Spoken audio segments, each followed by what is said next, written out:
Lovely jubbly, just tricked you there. God, look at 7.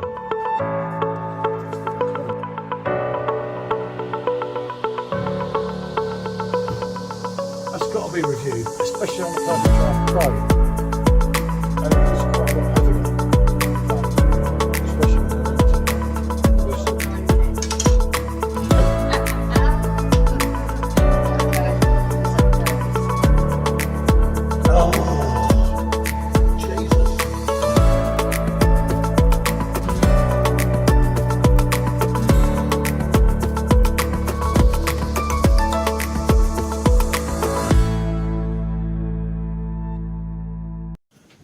Good afternoon, people. It's your favourite PJT and the world famous, all right, infamous. Yeah, quite probably.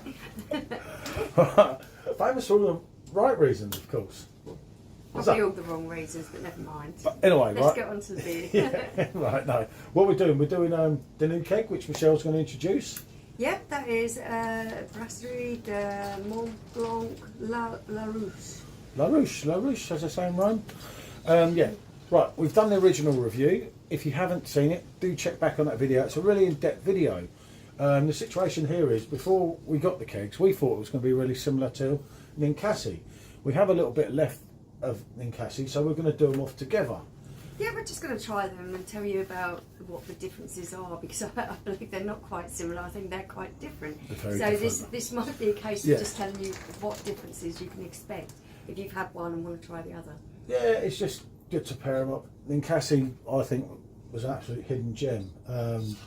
I've since tried New DuPont, whatever you want to call it. I'm not going to go into that one. And I'm absolutely That's really amazed by what we've got. Now we will be doing New DuPont, whatever you want to call it, against Leffe Noel. So there's the thing here. So, right, let me get Ninkasi, because I know what machine's what, rather than doing one of my triple mess ups. Yep. So let's get this out. Then again, it's quite easy to distinguish these two. Yeah, colour-wise, these are very different. But they both border on along that Belgium thing, don't they? Yeah, but I think that's probably why people think that they might be similar. Well, Leffe Noel is also along the lines of Belgium, because it is Belgium. The style is still quite different. Yeah, no, let's see in a minute. Yeah. Just trying to get that Belgian pour. There we are, good at that. Woohoo! So there you go. Right, Wow. let me get out the way. So as you can see, this one is a golden colour. There's not really any haze there. The head is lovely, sort of off-white creaminess there. Oh no, you're doing a picture, aren't you? And the du Blanc. Du Blanc.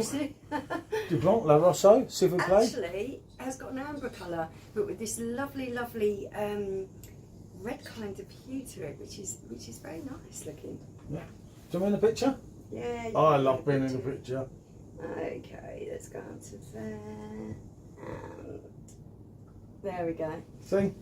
I'll do anything for a picture, wouldn't I? At my age, you know, if someone's going to look at your picture. There's only Michelle normally looks at it and she just scrolls past. So there we go. Puts likes. Sometimes we can be bothered. Ooh, harsh. But no, this to get 2 kegs. I mean, a lot of people have a lot of negative thoughts sometimes about our friends at PerfectDraft, but to get 2 kegs like this in a matter of weeks shows they're delivering. I was very proud because we actually introduced both of these kegs on our YouTube channel, which was really good, with Dan and our friend. Okay, go on, you have a smell. It's just, it really does, on paper, how they wrote, the write-up that these get from PerfectDraft makes them sound rather similar, I feel. But once I actually tried them, I realised there were a lot of differences between these 2 beers. Yeah, and they're both on 4 degrees. You should probably, if I'm honest, Maybe a little bit warmer. I don't know why, it's meant to be... I think they're if set at 4. you prefer your drink slightly colder, then 4 is probably the lowest you want to go with these. Yeah. But I'm thinking anything between 6, 7, even 8 Yeah. would be quite acceptable. Well, if you think it took us 20 minutes, it came Yeah. out at 4. Over the course of 20 minutes, that was 6 or 7 towards the end. And it was a grower, this one, wasn't it? Percentage-wise, that was... Both the same, They're both 6.5%. 6.5. Okay, so yeah, they are slightly stronger. You might not want to be gulping these back. You start it a little bit colder. You get that full range of flavours then as you're sitting sipping it. Looks wise, yeah, they do look both completely different. Smell wise, they actually smell quite different to me as well. I'm picking up on the slightly floral, sweet, honeydew kind of smell that I get from this. Well, that was that flower, wasn't it? Because this is meant to be floral as well, wasn't it? Yeah. Acacia, I think it was. This was no way floral either, was it? But when I say honey, it's like a honeydew. It's quite a refreshing kind of smell. Whereas this one has a more caramelly, deeper, roastier smell. A little bit spicy even. So That's from going, the aroma, yeah. you know you're getting two really different drinks. We've named it the autumn beer Indeed. because it's the build-up for your Xmas beers. And I'd be amazed. I mean, this won't go out obviously the same day as the main one because it'd be stupid. But I'd be amazed if anyone isn't that keen on this. Even all the beer, no idea. Unfortunately, as I said in the last video, Simo Sups probably won't be reviewing this one, but this is right up Simo's street because Simo absolutely loves his Xmas beers, doesn't he? So there you go. Right, okay, this is what I'm going to say. The first taste of this I'm getting, it's very refreshing, it's very smooth. It Somewhat has got lighter. Yeah, it's a lot lighter. It's got a fruity taste to it. The acacia, I think that's how you pronounce it. But there is similarities flower still. there is giving That's sweeter. that sweeter note, but it isn't so sweet that it's in your face sweetness. You just go, oh, that's too sweet. It's a lovely subtle sweetness. The honey there, it is carrying subtle. through, yeah. It is really, really pleasant. It's not heavy in the slightest. Really refreshing. That would be more of a. I mean, they're both great on the mouthfeel. Don't get me wrong. That would be more full-bodied, and that like a medium-bodied. Because neither of them are thin or anything, not in no way, shape, or form. But that's quite full-bodied. God. Okay. Haven't tasted two of them side by side. This is like red velvet cake. It really has a wonderful, wonderful toasted almond caramel kind of taste to it. But then it is bursting with ripe, jammy kind of berry taste. Fruit, berries, definitely berries. And you might think, oh my goodness, that's way too much in a glass. That's like dessert in a glass. It's not. It Nothing really like that, no. is just wonderfully balanced out by a nice spicy finish to it. I still can't place exactly what spices are in there. There's a little bit of pepper. I'm thinking maybe Battle of France here, people. a little bit of nutmeg or something in there because, as Paul was saying, we believe that this is kind of a transitional beer, a perfect autumn beer. It's a nod towards the Christmas beers with those kind of flavours that you get in there. It's not as deep or as rich as those, but it has got a nod with that flavour, isn't It's it? definitely the profile, as you Yeah. like to talk about, different. Michelle like researching the profiles and goes a lot more into it all than me, if I'm honest. And like she's quite building up quite a lot of different taste profiles from the different hops, everything. And the profile of that It borders really away does. from that. Yeah, this for me is Your late summer drink. it's a late summer drink. It's got that honeydew kind of taste. That It's lovely. that sweet pea kind of taste to it. It isn't over the top. It isn't artificial. It is just that hint of sweetness that's really pleasant and refreshing. This is heavier. This is a proper autumn beer. This is giving a nod to some of my favourite Christmas beers. It isn't as heavy, but it has got those lovely jammy, fruity flavours in there. The roasted almond, a bit of toasted malt, that kind of thing. Yeah, the advantage as really well here lovely. is, what about a lot of people, not a lot of people, but some people find the Christmas beers too heavy. Now, if you found the Christmas beers too heavy, then bango, Yeah. it's your perfect beer. It is. It really is. It's really, it's got, I say, the original review we did there, that I've had to put the other phone inside, we're on the other phone on this one, aren't we? Yeah. Because obviously it takes so long to upload. But it took us There was just nearly so 20 much to minutes talk about. because you were trying to get Definitely. it right and not kind of cock it up because you're going in there first. Because there's a lot of flavours in there, and you're trying to think of other things that you've tasted, the taste profile, what kind of other beers that you could say, yeah, it's similar to that, or no, it's definitely nothing like that. For me, this definitely is a transitional autumn beer that gives a nod to your Christmas beers such as Leffe Noel.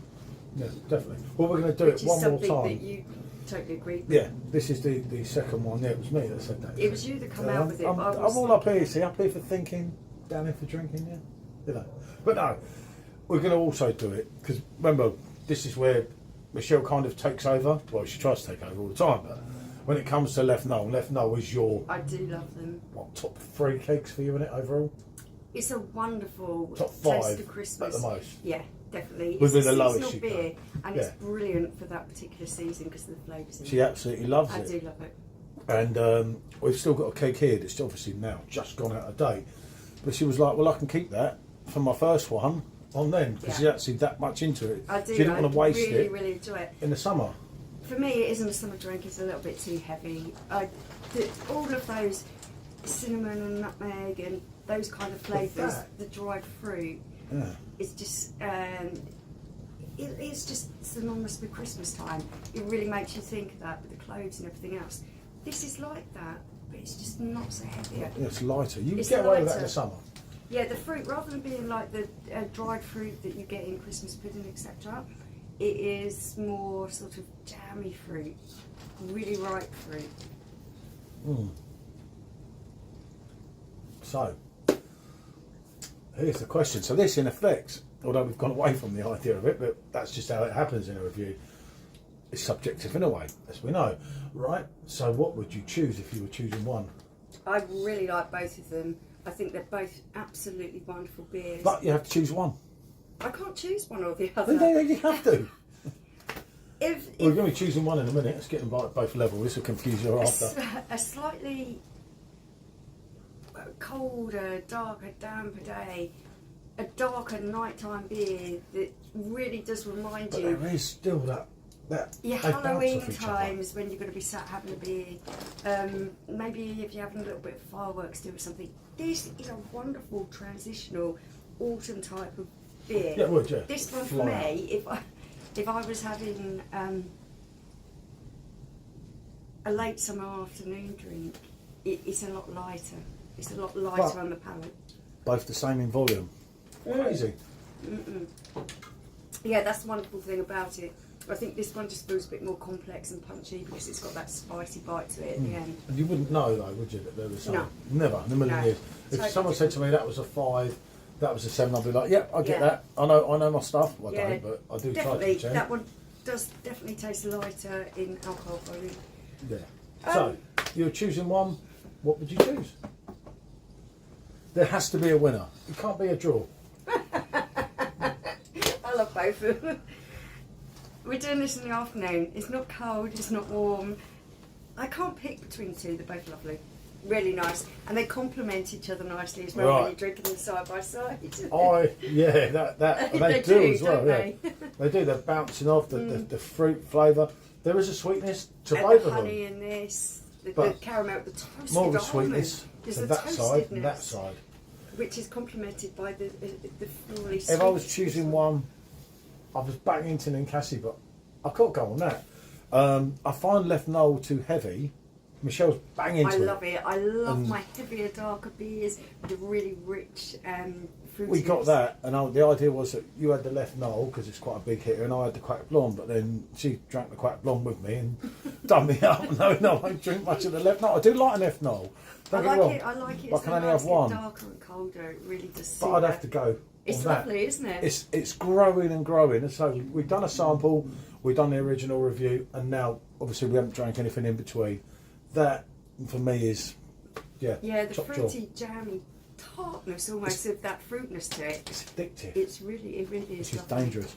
Like I said in the last video, I still get the buzz for the new kegs. So wait, how that continues and however long for. I really hope still that great. people do watch this and don't think that these are, because on the write-ups and descriptions they sound like they could be very. Yeah, I know, but it's called a flower they're beer. not. That's just the They're French totally thing. different. Like the floral. Yeah, they But they do say that border. about this as Yeah, well. they do border on floral things, but they're not floral like floral because I Yeah. wouldn't drink them much myself anyway, and I certainly wouldn't You shout don't like about the it. ones that are like potpourri. No, no It's way. nothing like that. But Neither yeah, of them. they're both great in their own right. And honestly, at the point of getting this video up, hopefully Ninkasi is still available. Seriously, they should be put on a pack or something together. France's Absolutely finest. wonderful. And yeah, if you're sat there and you could follow this one as an earlier evening drink and that one as a slightly later evening drink. They actually work really well together. They deliver. Bring out each other's flavours, Yeah. don't they? Really They well? deliver, and that's the whole point of it. You know, that's what keeps this fun. And as I said again in the last video, the time when it's not fun is the time you stop. But I'm still all excited today. You know, when the deliveries turn up, and she's like, I'm like, because you still got that buzz. We do a little bit, as I said beforehand, as well, isn't it? But I found that to really get the taste profile of this, you need to go get on it. in there and have a good pint of it to really see and feel Definitely. what you're tasting. Yeah, it's like when I said before, when we've done like 250ml bottles. Between two of you, You're not even really getting close. touching the sides and Especially with you, it's definitely not touching the sides for you. But yeah, Right. again, they're all flavour of it. They're a double yes. I'm preferring that. She's not going to choose. I can't That's choose pretty them. much this one summed up because it's another 16 minutes over a 8-minute review. I said Yep. at the most this one. Right. Thanks for watching. Thanks for watching. If you tried them both, let us know. If you think we're talking a lot of crap, I don't know. Let us know too. Right. Bonjour.